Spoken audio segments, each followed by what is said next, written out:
زندگی آمد برائے بندگی، زندگی آمد برائے بندگی، زندگی بے بندگی شرمندگی۔ معزز و مکرم سامعین کرام، جامع مسجد رحمانیہ کے اندر بیٹھنے والے معزز و مکرم بزرگوں، دوستوں اور بھائیوں، جیسا کہ آپ حضرات پچھلے جمعے کے خطبے کے اندر حضرت آدم علیہ السلام کا واقعہ پیدائش کا سن چکے ہیں۔ پیدائش کے بعد کے جو واقعات اور مناظر ہیں، ابلیس نے کیسے ان کو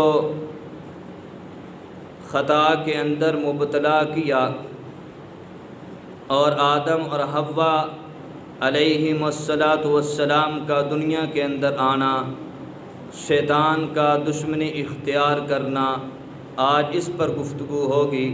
اللہ سے دعا ہے کہ اللہ مجھے حق سچ کہنے کی اور ہم سب کو اس پر عمل کرنے کی توفیق عطا فرمائے۔ بیان ہم نے جو مکمل کیا تھا وہ ہے کہ اللہ نے فرشتوں کو حکم دیا کہ اے میرے فرشتوں، تعظیمی سجدہ، ادب والا سجدہ ایک آدم علیہ السلام کو کرو۔ یہاں پر میں ایک سوال کروں گا اور اس کا جواب دوں گا۔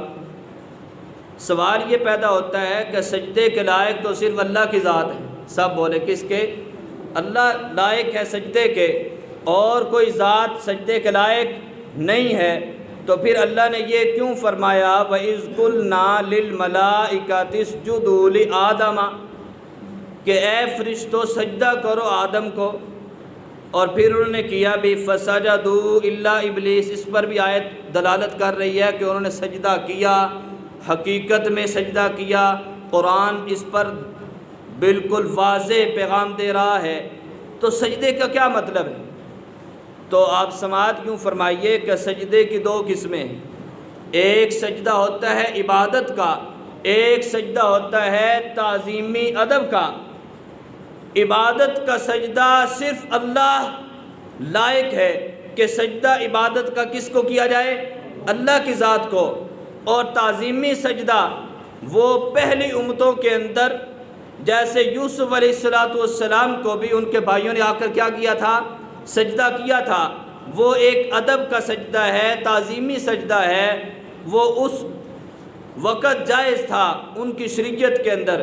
اور اسی طریقے کے ساتھ جو یہ فرشتوں نے سجدہ کیا آدم علیہ السلام کو، یہ بھی انسان کی اور عظمت بیان کرنے کے لیے اللہ نے کروایا ہے کہ انسان اشرف المخلوقات میں نے پیدا کیا ہے۔ اس کی عظمت، اس کا مقام، اس کا مرتبہ دوسری مخلوقات سے زیادہ ہے۔ دوسری مخلوقات سے کیا ہے؟ زیادہ ہے۔ انسان کو اللہ نے شرافت، دیانت، امانت، ذہانت، افتخار، امتیاز عطا فرمائی ہے دوسری مخلوقات سے۔ کیوں؟ اس لیے کہ جتنی بھی مخلوقات ہیں ان کے اندر عقل جیسی نعمت نہیں ہے، علم جیسی نعمت نہیں ہے۔ جیسے میں نے پہلے کہا تھا کہ علم کو اللہ نے واضح کرنا تھا، کیونکہ علم اللہ کے خزانوں میں سے ایک خزانہ ہے، اللہ کی دولتوں میں سے ایک دولت علم کی ہے، وہ اللہ نے انسان کو عطا فرمایا ہے۔ اس لیے فرشتوں کو بتا دیا کہ تم یہ کہا کرتے تھے کہ ہم افضل ہیں، ہم ساری مخلوق سے افضل ہیں کیونکہ ہم اللہ کی عبادت کرتے ہیں۔ اللہ نے بتا دیا اے فرشتوں اب تم مانو گے کہ آدم تم سے افضل ہے۔